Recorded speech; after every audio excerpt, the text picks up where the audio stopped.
A special welcome to our guests from Belarus. They've come a long way. They don't actually live in Belarus now because they'd be in jail if they were there. But we're so pleased to be able to do a program on Belarus, a subject that doesn't get a lot of attention in the media, but deserves it. Our moderator today is Robert Ruby. To my left, a former foreign correspondent and foreign editor of the Baltimore Sun in its glory days. Later, he became the director, and I think you may have been the last foreign editor there, which is such a sad special note to make. And later, he became the director of communications at Freedom House, which, as you know, concerns itself really for East-West relations and especially for those behind what had been called the Communist bloc up until the end of the Cold War. He's currently an adjunct professor at Johns Hopkins. And last but not least, he is a member of the board of trustees of the Baltimore Council. He will introduce the panel. But first, I just want to invite Lauren Kupferschmidt to the podium. She's from the World Trade Center Institute. This is a joint project with them. And we're so happy to be affiliated and associated with you and to be taking part in this program. So, Lauren, please. And good evening, everyone. Thank you for being here. I'm Lauren Kupferschmidt. I manage WTCI's portfolio of international exchange programs. We're very excited to be collaborating with BCFA for the first time with this distinguished speaker event.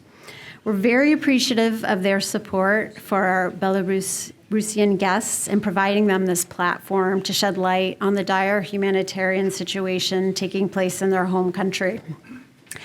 I also wanted to take this opportunity to briefly tell you more about WTCI's global engagement programs. We implement a number of different USG-sponsored professional exchange programs, welcoming hundreds of international visitors to Maryland each year. Our delegation from Belarus is on the Open World program, which is sponsored by Congress and administered by the Congressional Office of International Leadership.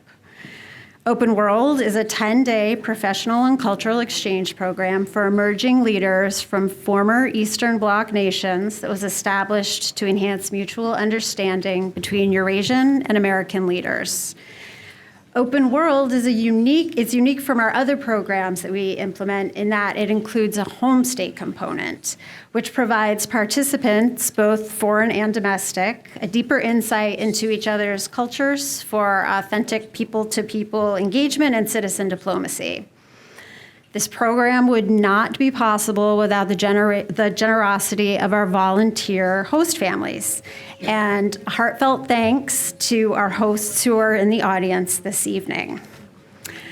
If you would like to find out more about our exchange programs or the possibility of hosting a guest in the future, please contact or find me, my colleague Nina, who is holding up the phone over there, and Zichi, who I don't see right now, after the panel discussion. We'd love to tell you more. Thank you. We have a panel of three very distinguished guests. They are human rights activists. They are human rights defenders. They are all also now living in exile. They did heroic work in Belarus. They continue to do heroic work from Eastern and Central Europe, helping political prisoners in Belarus. I want to give a little background information before I introduce them. I'll keep it short. Belarus has been ruled for 30 years by Alexander Lukashenko. He holds the office of the presidency by theft. We can call it by armed robbery. In the last presidential election in 2020, before the vote was held, he jailed his leading opponent, Sergei Tikhanovsky. The person who took his place as leader of the opposition was his wife, Svetlana Tikhanovskaya. There were big protests before the vote took place. After a sham result was announced, the protests grew larger. The government responded by arresting 30,000 people.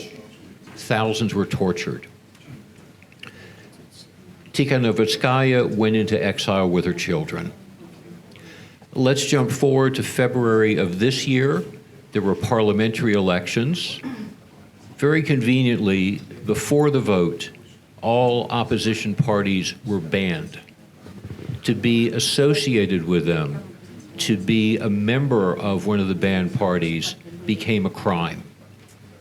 If you chose not to vote, and if you worked for the government or a government institution, say you were a teacher, well, if you did not vote, you were subject to being hauled in for questioning. You could lose your job. Our distinguished guests are going to be able to talk in detail about political prisoners, but let me mention one, and I'm sure his name will come up several times this evening. That's Ales Bialyatsky. Bialyatsky was a human rights campaigner in Belarus beginning in the 1980s, during the Soviet era. He's the founder of what became Belarus's leading human rights organization, Viasna.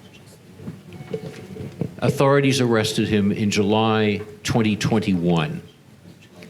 In 2022, along with activists in Russia and Ukraine, he was awarded the Nobel Peace Prize. In March 2023, he was sentenced to 10 years imprisonment, where he remains. One of the innovations of the regime is that the prisoners are now being held incommunicado. This is for a year now. It's been for 18 months for some of them. There's no word on whether they are in ill health, good health. There's no word as to whether they're in solitary confinement, how they're being treated. There's no contact with lawyers. There's no contact with families. It's not clear where they are. This is quite an innovation.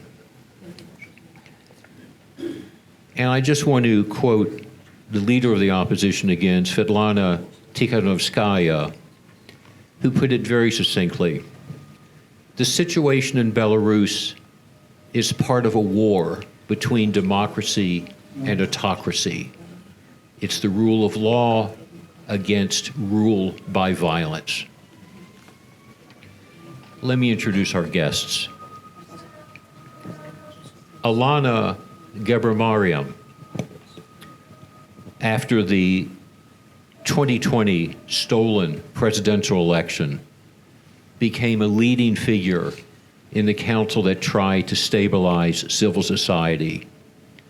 The opposition leadership appointed her to be in charge of student and youth affairs. Arrested November 2020, tried, sentenced, released from prison November 2022. Olga Zazulinskaya, convicted for allegedly violating procedures for, quote, holding of mass events, close quote, that is, organizing a demonstration. It's a crime. She left for Lithuania with her family, had no job, no housing. An organization called A Country to Live In came to her rescue. She is now head of that foundation. And Maria Kasanevrava, she's the founder of a group called Dissident By, BY. It's an organization that helps families get money orders, get materials to to family members who are being held prisoner. And again, it's very hard to know where these people are. Something I'm very eager to hear from our guests is how many prisoners are there? How does word get out about them? How do families keep informed? All three of our guests have said they'd like to speak very briefly before I get into some questions. And what I'd like to do is to ask Alana to go first and for perhaps 5 minutes of remarks if you'd like. Okay, it's work. Yeah. As our perfect moderator says, my name is Alana Gebrimariam. I'm a former political prisoner who was sentenced to 2.5 years in the famous students case. I'm also an employee of the organization Politzek.me. Our organization helps financially and morally political prisoners and their families. Of course, I want to talk about the conditions of Belarusians in prison and the horrors they go through. I will mainly focus on women stay in colonies and prisons, but men also go through these terrible conditions and tortures. Surely after today's event, we will go home and take a cool shower, I think, after a hot day, but you can't do that in Belarusian prison. There it's forbidden to wash your body and head more than 1 time a week. There are only 2 toilets for 100 people in the prison unit. This is the reality of thousands of people in Belarusian prisons. And, oh my God, you see an ordinary sock, but for prisoners it replaces pads for women prisoners. They even make pads out of absorbent cotton and plastic bags. After all, nowadays, relatives can give hygiene products, pads, tampons, only twice a year. The worst thing in prison is to get sick, because prisoners don't get proper medical care. It's almost impossible to get a sick leave, even with a high fever. My friend journalist Oля Klaskovskaya bled in front of my eyes in the colony. Before that, she got an operation to remove oncology from her uterus. She was not given sick leave and was sent to work. For example, political prisoner Irina Libovich broke her femoral neck in the colony and spent more than a year in the sanitary unit. She was not even given crutches in the colony. Alina Efremenko has been in the sanitary unit for more than a year. During her imprisonment, she became disabled. She can't walk anymore. In Belarusian prisons, they can send a person to the hospital only if he or she is dying. This is what happened to Maria Kolesnikova, is a famous politician from Belarus. She was hospitalized from the punitive isolation wards at the last moment.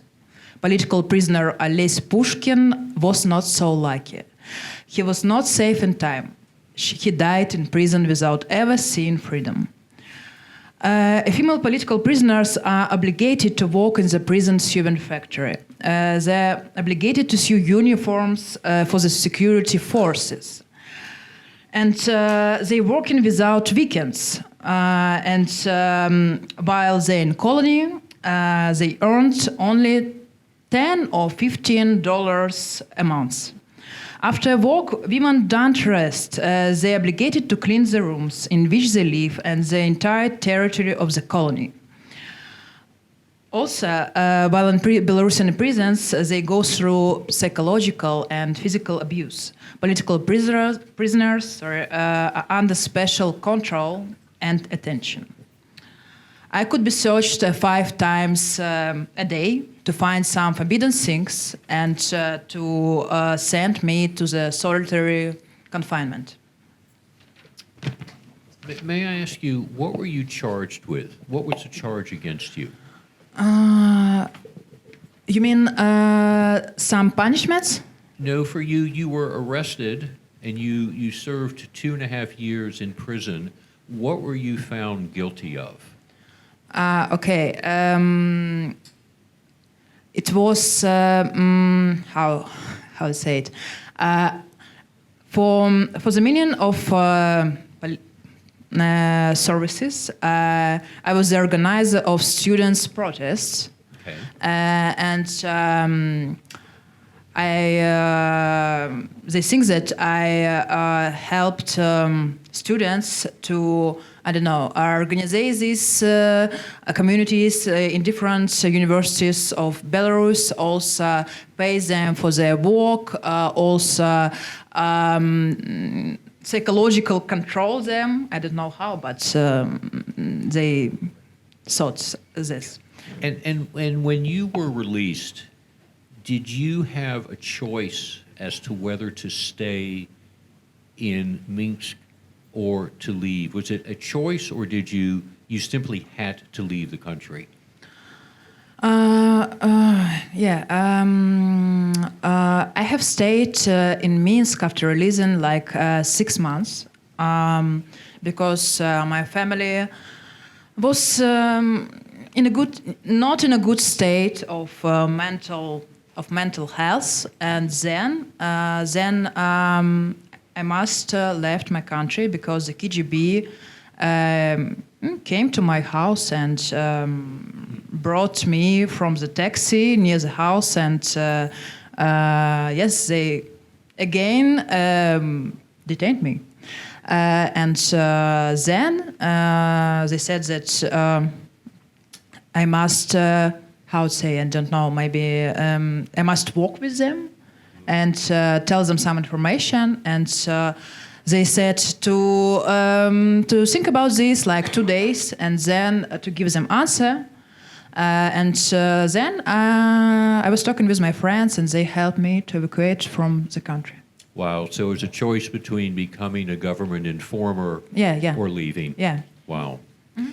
Let me ask Maria Kasinarava to give us some brief remarks. Tell us a little bit about your story on how you came to Dissident By, why you left, what choices you had, if any, if you really had a choice.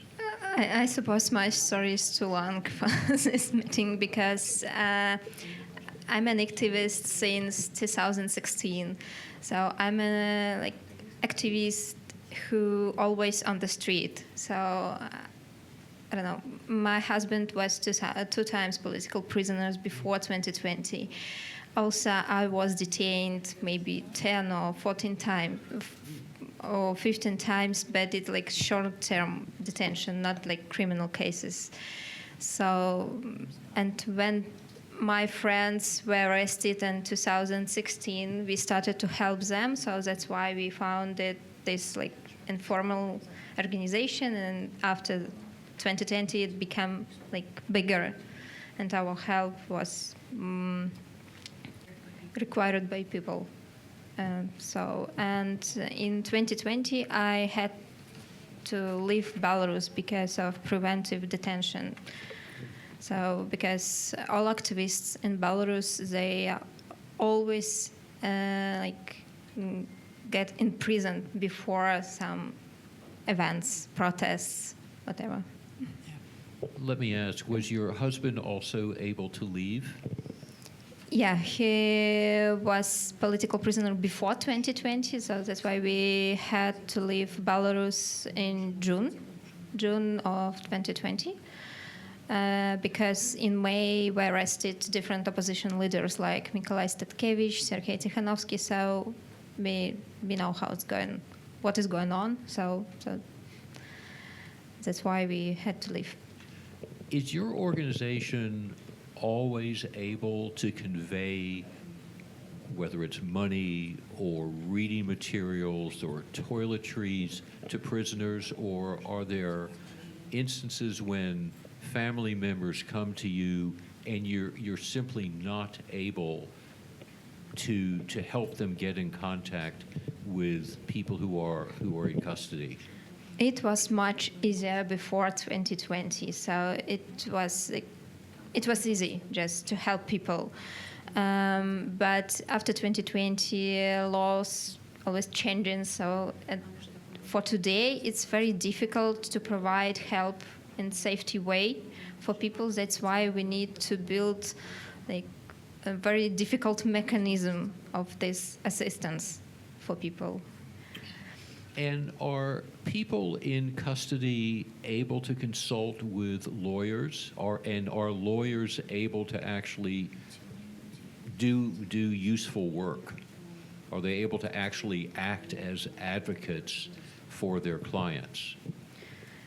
I suppose it's a difficult question because lawyers, of course, they're very important. Their work is very important, but it's difficult for them to provide this legal assistance for people because a lot of lawyers was rejected in their licenses, because they help political prisoners. So that we have like a little, very few people to help. So, but it's possible, but it's very hard to provide legal help when people go to the colonies, because, like you said before, we have incommunicado status, so no lawyers, no letters, no calls to your relatives. So Alana can add, of course. I think we can say that some lawyers also are political prisoners now because of their work. The three of you really know the situation. For someone who's given a 10-year sentence, first of all, is that survivable? Is it physically survivable? And the second question is, if one does survive it, will one actually be released or just simply rearrested on something else? What does the recent experience suggest? Can one survive a 5-year sentence, a 10-year sentence, and will one actually be released? In the colony, we had some jokes because without sense of humor, you couldn't manage with this hell. I don't know how to name these conditions. And sometimes I said that if I have, I don't know, 5 years, 6 years in prison, I can manage with this because after 2 years and a half, I understand that my mental health and my physical health, they are very, very bad. And I can't manage with some basic things. I don't feel powers to support other people, to support girls that was with me in this prison. And for me, it's like a signal that I can't manage it. Yeah, and I think that if you ask me about can I manage this 10 years or not, I said that I can't. And also I can add that you can be released, and then of course the police services can detain you. Of course, it's you don't have guarantees that when you get out of prison, they don't come and put you in prison again. It's my example, because the KGB came after my releasing, and they, of course, they said about it, Alana, if you don't say us yes, you are going to prison.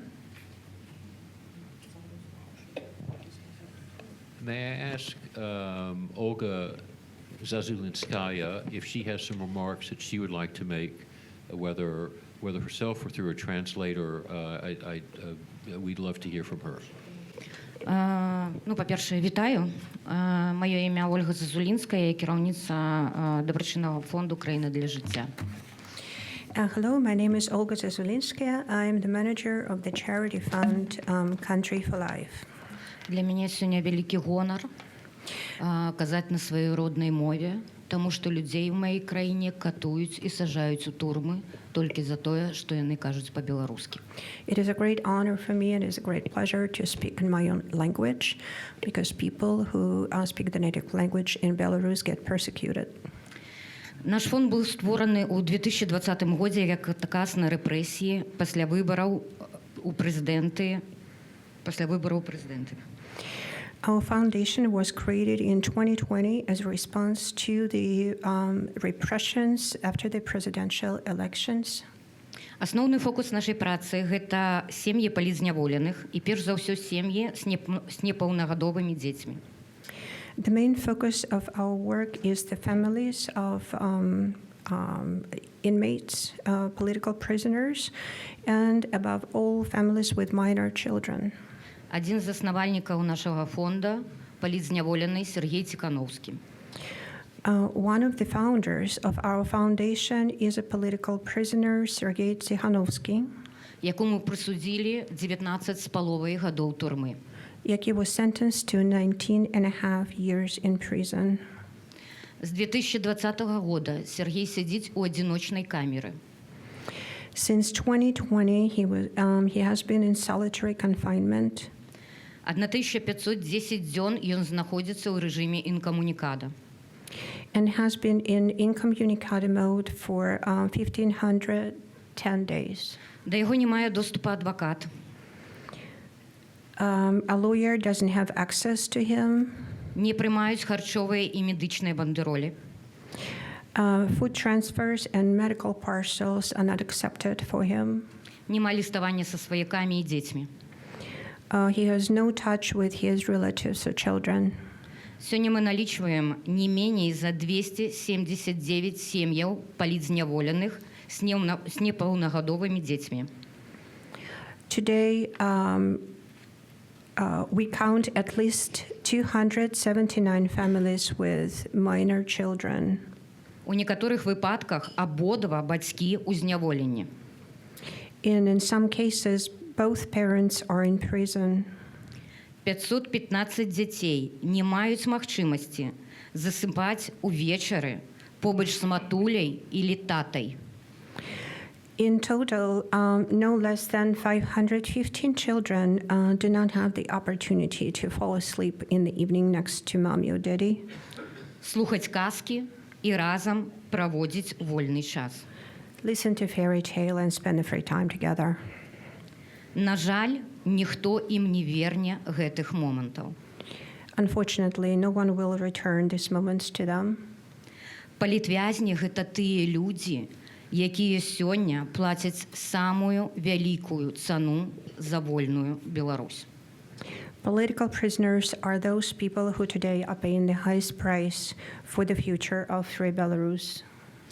Амаль 4 гады мінула з падзей 2020 года, калі звычайныя беларусы выйшлі на вуліцы сваіх гарадоў сказаць дыктатару, што яны яго не абіралі. Almost 4 years have passed since the events of 2020, when ordinary Belarusians took to the streets of the cities across the country to tell the dictator that they did not elect him. Шмат беларусаў ужо сёння выйшлі на волю, і ім патрэбна наша дапамога. Many Belarusian political prisoners have already been released at the end of their terms, and they need our help desperately. На жаль, у нас недастаткова сродкаў, каб забяспечыць усе патрэбы па медычнай дапамогі і рэабілітацыі людзей з досведам знаходжання ў няволі. Unfortunately, we do not have enough funds to provide all the medical rehabilitation needs of people with consequences of captivity. У сярэднім, каб рэабілітаваць 300 чалавек, нам патрэбна мець бюджэт не меней за 1 200 000 евро. On average, we need 1,200,000 euros to rehabilitate 300 people. І треба розуміти, що на волі сьогодні знаходиться 2000 політв'язнів. In total, there are already almost 2,000 prisoners. Після відбуття терміну у турмах і колоніях люди вимушені з'їжджати зі своєї країни. After serving time in prison, in colonies, people are forced to leave the country. Їм вельми потрібна допомога там, у той країні, яку вони обирають. They desperately need help in the country of exile. Службі хуткої гуманітарної допомоги, у яку входять 4 найбуйніші організації по допомозі політзневоленим. Humanitarian ambulance service, which includes 4 largest organizations helping political prisoners. Гэта фонд «Байсол», Fund by Soul, ініціатива «Байхелп», Initiative by Help, правоабаронча організація «Дисидент Бай», Human Rights Organization Dissident By, і доброчинний фонд «Країна для життя». Fund Country for Life. Атрымалася знайсці трохі меней за 300 тысяч євро ад агульнага бюджэта. We need to find no less than 300,000 euros. Дзеля вырашэння праблемаў палітвязням з легкаванням быў створаны міжнародны гуманітарны фонд. In order to solve problems with treatments and in order to help families whose relatives are still behind bars, the International Humanitarian Fund was created. Яго стварэнне ініцыявала абраная лідарка Святлана Ціхановская пры падтрымке нарвежскага фонду. Its creation was initiated by Svetlana Tikhanovskaya, the democratically elected leader, with the support of the Norwegian Foundation. І сёння мы заклікаем усіх партнераў далучацца да гэтай ініцыятывы і дапамагчы нам, калі не грашыма, то сваім досведам і магчымасцю лікаваць былых палітвязняў у Злучаных Штатах Амерыкі. We call on all partners to join this initiative and help us. If not with money, but then with your experience in opportunity to treat former political prisoners. Шэрагам праваабарончых арганізацый быў створаны гуманітарны спіс. A humanitarian list was created by a group of political organizations, by human rights organizations. Гэта тыя палітзняволеныя, якія знаходзяцца ў вельмі ўразлівым становішчы за стану здароўя. These are political prisoners who are in a very vulnerable position due to their health. У гэтым спісе імёны 239 чалавек. The list contains the names of 239 people. Тых, для каго нават сёння можа стаць апошнім днём жыцця. Those for whom even today can become the last day of their life. І мы намагаемся данесці міжнароднай супольнасці пра тое, што неабходна прыкласці высілкі па вызваленню з-за кратаў гэтых людзей. And we're trying to convey to the international community that efforts should be made in order to release these people from behind bars. 7 чалавек інкамунікада. There are 7 people who are in the mode of incommunicado. Акрамя Сергея Ціхановскага, гэта Марія Калеснікова. Besides Sergei Tikhanovsky, they are Maria Kolesnikova, Ігор Лосік, журналіст Радіо Свобода. Igor Losik, journalist of Radio European Liberty. Миколай Статкевич. Radio Free Europe, sorry. Миколай Статкевич 4 разы прызнаны палітвязням і 3 разы узнікам сумлення, вязням сумлення. Mikhail Statkevich, recognized as a political prisoner 4 times, and prisoner of conscience 3 times. Максим Знак, вядомы беларускі адвакат.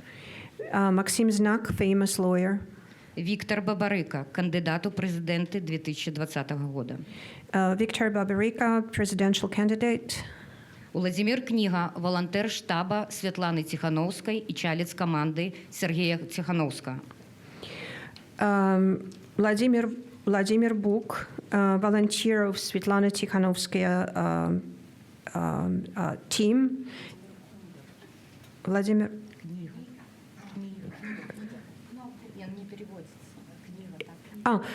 Vladimir Kniha, volunteer of Svetlana Tikhanovskaya team and a member of Sergei Tikhanovsky Country for Life initiative. У беларускіх турмах знаходзіцца 24 грамадзяніна Украіны. There are 24 Ukraine citizens who are currently detained in Belarusian prisons. Толькі за тое, што маюць грамадзянства сваёй краіны. Just because they're citizens of their country. 19 чалавек, якія спынялі рух і перасоўванне расійскай зброі праз тэрыторыю Беларусі. 19 people who stopped the movement who stopped the transfer of the Russian weapons through the territory of Belarus. Асуджаны агулам больш за 200 гадоў. Were sentenced to a total of more than 200 years. За праяву антываеннай пазіцыі. Just for showing their anti-war stance. Затрымлівалі не менш за 1600 беларусаў. At least 1,600 people were detained for showing their anti-war stance. 94 чалавека асуджаны ад 1 года до 23 год зняволення. 93 people were sentenced to from 1 to 23 years of imprisonment. Беларусы, якія прагнуць свабоды, ніколі не падтрымлівалі вайну на баку Расіі. Belarusians who earn for freedom have never supported a war on the side of Russia. Беларусы ніхто як іншы на момант 24 лютага 2022 года разумелі, што адбываецца, і падтрымлівалі вольную і незалежную Украіну. By February 24, 2022, Belarusians, like no other, understood the situation and what was happening, and are supported. Yeah, that's it. Tell us again what happens to the minors, the children, when both of their parents are in custody. What happens to the children?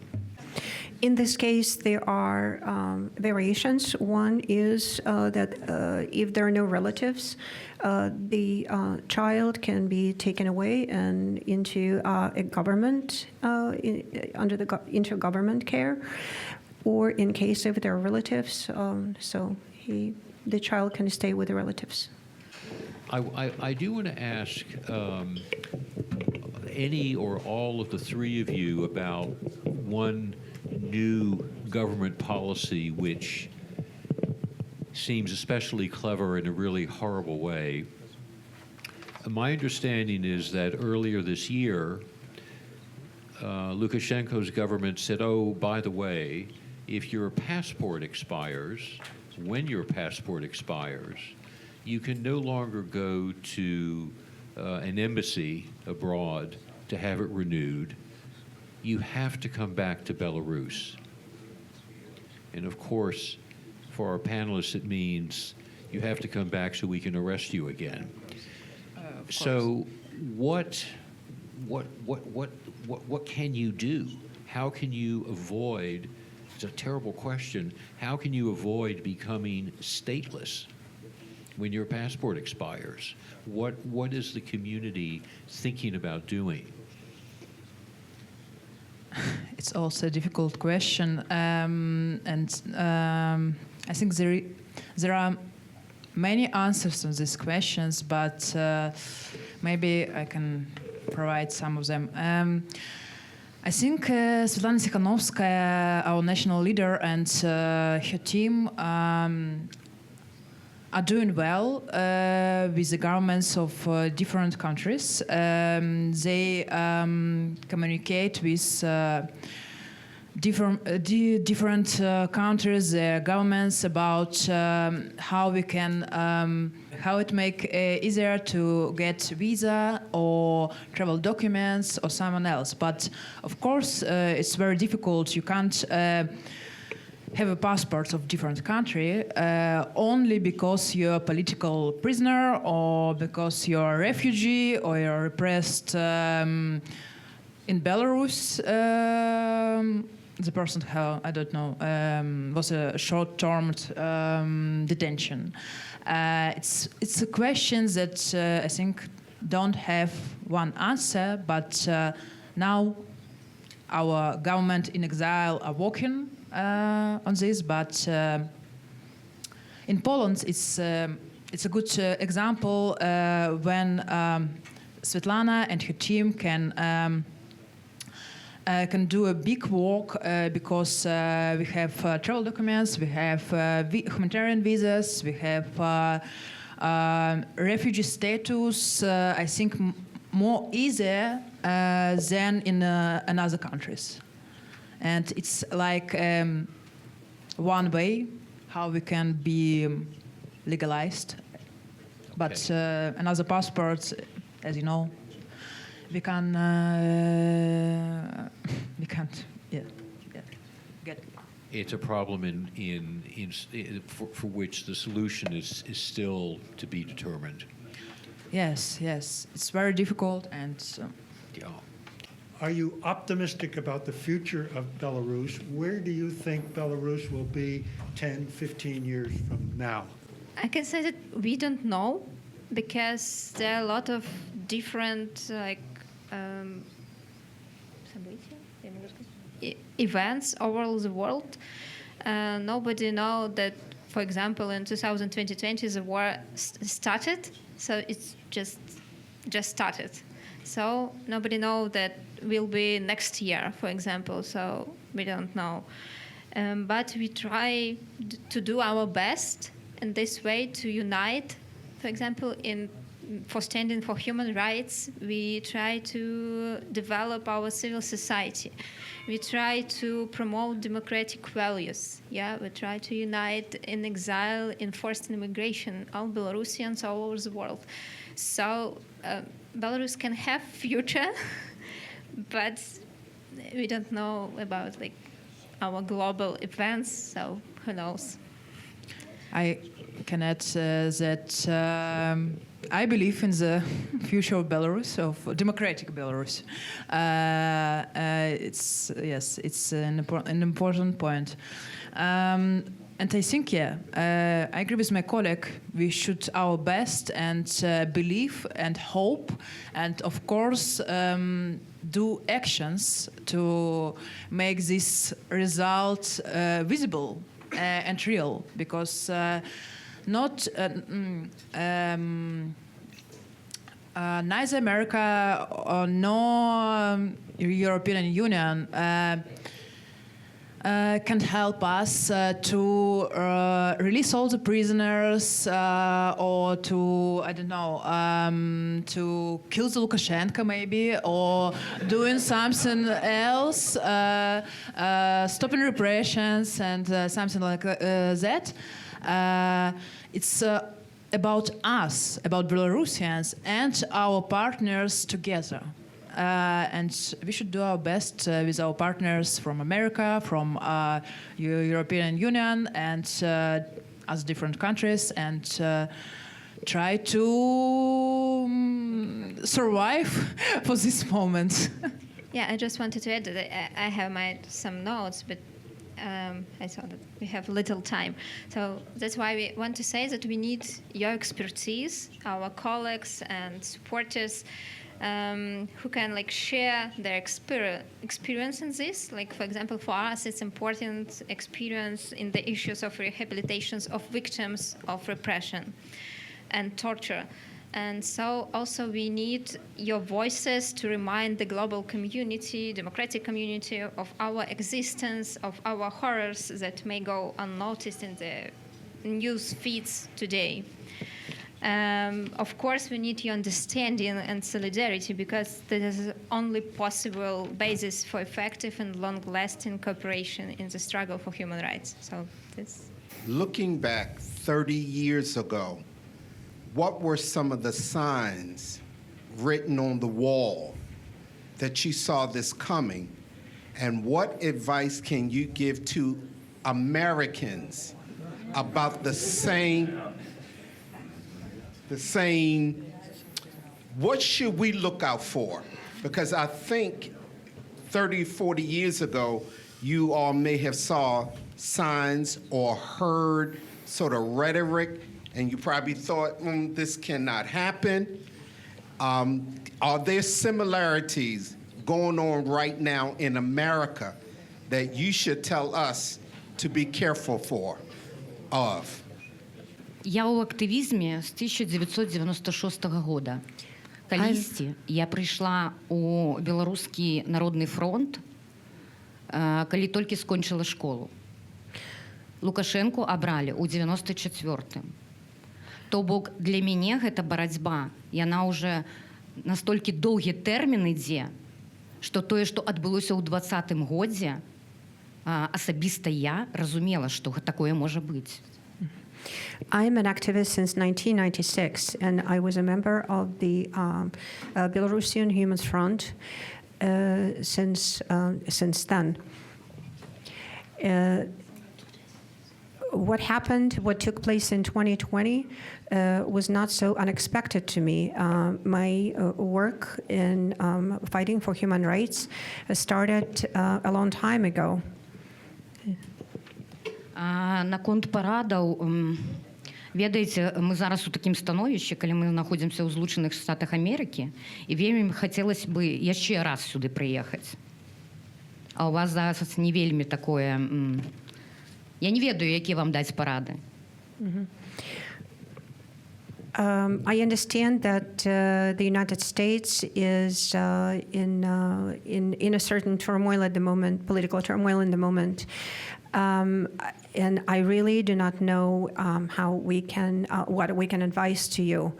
Maybe, the next time we meet, which I hope it will happen.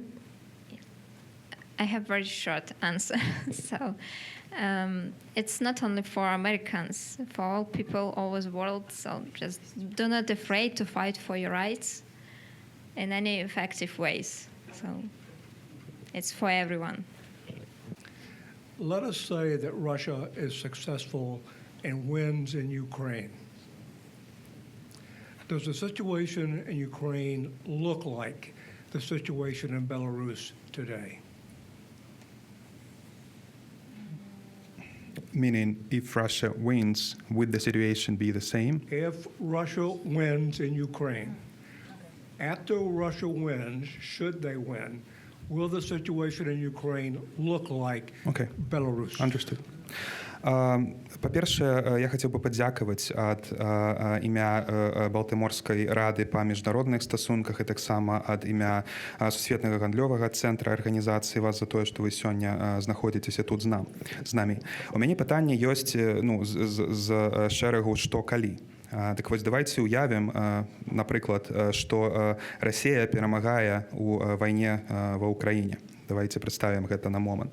Ці думаеце вы, што сітуацыя ва ўкраіне будзе выглядаць такім жа чынам тады, як і ў Беларусі? When Russia will win, I think it was this situation. It will be more difficult and more terrible than in Belarus. It's not only for 1,000 political prisoners and new repressions. Maybe it's like it will be like thousands of deaths and other moments that I couldn't predict, but I think it was more terrible. It will be more terrible. I can ask you also, what if Russia wins, what Lithuanian or Polish government will do, and what you say will do after that if Russia wins? So. Thank you very much. And we should do our best to not.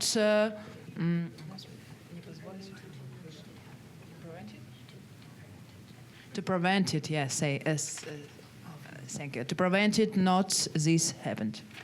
They're asking about the future of Belarus and what are your goals for the future of Belarus, and what do you need for that future from the West or from other countries neighboring Belarus, but also about the future of Belarus. What does that future look like for young people? What are the prospects that young people in Belarus have today, and what does the future look like to them? I think for me, I can't focus on some future things when my friends, my colleagues, my beloved ones,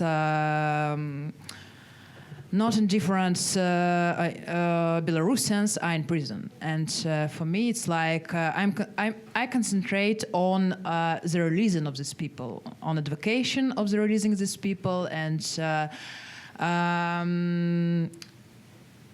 while we are here with these people in prisons, I can't imagine our future.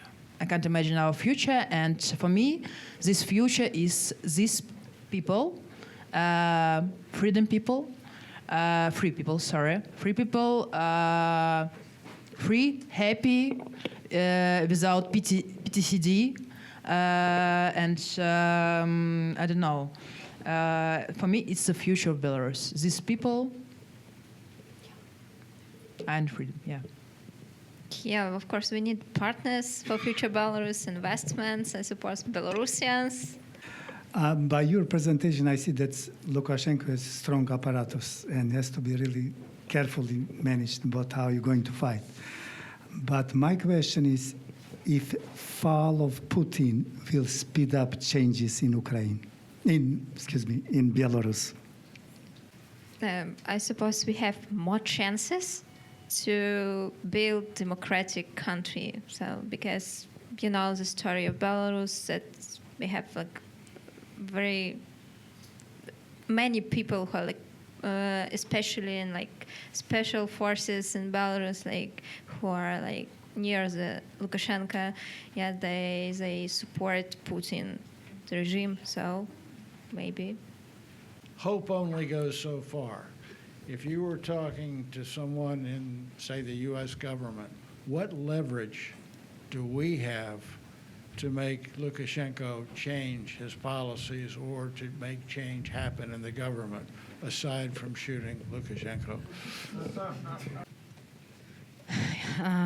Мне падаецца, што каб змяніць тое, што сёння адбываецца ў краіне, і тое, як сябе паводзіць дыктатар Лукашенко, трэба стварыць такія умовы, калі ён будзе вымушаны выпусціць людзей з турмаў. Гэта ціск. In my opinion, I think in order to change the situation in both Ukraine and Belarus, Lukashenko will be forced to release those political prisoners and to make changes. And to welcome those changes, unless he is forced to do that. Таму што ён сёння адчувае сябе вельмі упэўнена. He feels very sure of himself and very secure right now.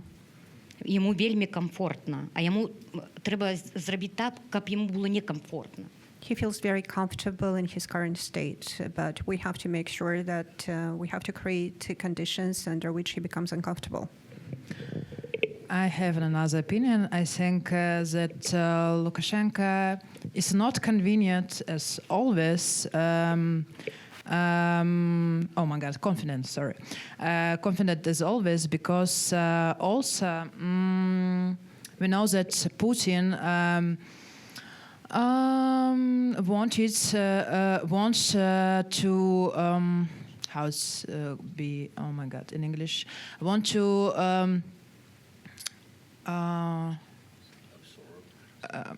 okay.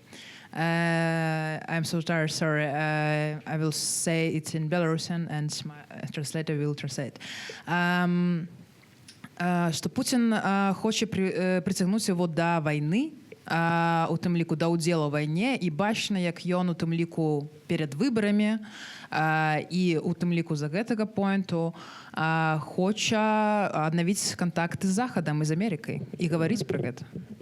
I'm not sure that Lukashenko, in my opinion, in my opinion, I don't think that Lukashenko feels very confident at the moment. Just because he knows that Putin is trying to drag him into a war, and he is pushing him into taking an active part, and also the upcoming elections are forcing him to look west and to become open to the talks with the West. І я думаю, што у тым ліку мы мелі сустрэчы з рознымі прадстаўнікамі амерыканскай супольнасці і з дзярждэпам, і з кангрэсам. І я думаю, што Амерыка ў сілах дапамагчы нам вызваліць палітвязняў, увогуле спыніць гэты крызіс, ці дапамагчы ў нейкай ступені яго спыніць. Як мінімум, у Амерыкі есть добрыя контакты з трэцімі краінамі. ОАЭ, Катар. Based on our meetings with our American friends and representatives of different layers of society, and various officials from the State Department and others, I think that right now there is a good window of opportunity to start negotiations with Lukashenko via third countries such as Qatar or Arabic Emirates. Да, і гэтыя краіны могуць стаць пасярэднікамі ў дыалогу паміж режимом Лукашенко і Америкой, і могуць дапамагчы дагаварыцца на тыя уступкі, на які будуць гатовы абедзве краіны. Для нас вельмі важна, што гэта было бы хаця бы вызваленне некалькіх палітвязняў. I believe that those countries could become a medium in negotiations with between United States and Belarus, and opening a path to bargaining. Тому што кожнае жыццё, яно мае велічезную каштоўнасць, і я лічу, як і моя калега Евгенія, як і іншыя нашы калегі, што мы не можам больш знаходзіцца ў тым тупіку, якім мы зараз знаходзімся, і не спрабаваць выцягнуць нашых палітвязняў, дзякуючы партнёрам з гэтага пекла. Right, we believe that every human life is priceless, and we believe that right now we cannot lose the opportunity. We cannot miss the opportunity to release those people. Ну і самі гэтыя людзі, які былі са мной у турме і якія зараз знаходзяцца на волі, іх сваякі, яны просяць выцягнуць іх з турмы і гатовы пайсці на што заўгодна, таму што яны больш не могуць там знаходзіцца. Яны знаходзяцца ў стане на мяжы са смерцю. Both political prisoners and their families and loved ones are begging for our help, and they are saying that they are agreed to anything. They would give anything to be released. Yeah, in my short opinion, that I suppose that dictatorship is not about diplomacy, because dictators are not can't just have conversation with people. So that's why they are dictators. Before we thank our panelists, I just want to repeat the words of Svetlana Tikhanovskaya, the leader of the opposition.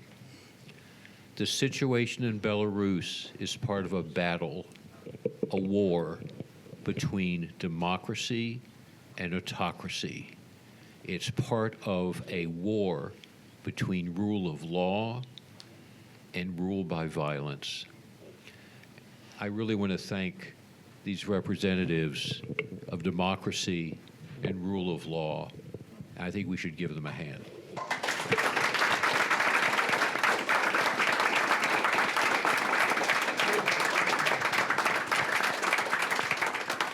That was really an outstanding presentation, and it really, I think we all feel enlightened and also saddened by what is going on in Belarus. But I wanted to ask, I think it's Olga, just to describe what this piece of cloth is here and how it got here and what the history of it is. Здравствуйте, меня зовут Евгения, я журналистка, и я представляю медиа-инициативу «Политвязанка». Я пишу про политзаключенных белорусских женщин. Hello, my name is Eugenia. I'm a journalist, and I represent a media initiative, Политвязанка, which translates as female political prisoner. И я сюда привезла настоящую тюремную форму политзаключенной, которая 3 года провела в колонии. I brought this prison uniform of it is a real uniform of someone who spent 2.5 years in penal colony in detention. Она просила, чтобы вы увидели, в чем пытают женщин. Все 3 года, каждый день она подвергалась физическому и моральному насилию. She wanted you to visualize how a woman who is wearing this form was subjected to ongoing, everyday physical and mental abuse. И в этой форме сегодня, завтра, послезавтра в Гомеле, в городе Гомеле, в женской колонии находится не менее 190 политзаключенных женщин. At the moment, there are no less than 190 people in Homen. It's a place in western Belarus who are wearing these uniforms. Я хочу воспользоваться случаем и поддержать свою коллежанку Алану и очень попросить выйти на людей, которые могут нам помочь провести переговоры по гуманитарному спасению людей из тюрем. I want to support my friend Alana and want to take this opportunity to and supporting my friend Alana and ask you to help us find connections and people who could help us with negotiations in opening a humanitarian path. Мы можем и 5, и 10, и 20 лет свергать режим. We can continue fighting with the regime for 5, 10, and so forth years. Но мы не можем себе позволить рисковать жизнями людей. Мы должны их спасать. But we cannot afford risking people's lives, and we have to try to save them. И я очень прошу вашей помощи. Спасибо. I ask for your help, please, very much. Thank you. So I want to thank everyone who made this possible tonight. Robert Ruby for this excellent moderation, the panel who are truly brave and courageous people who have suffered for their country, my colleagues from the World Trade Center Institute for making this possible, and the audience for its excellent questions.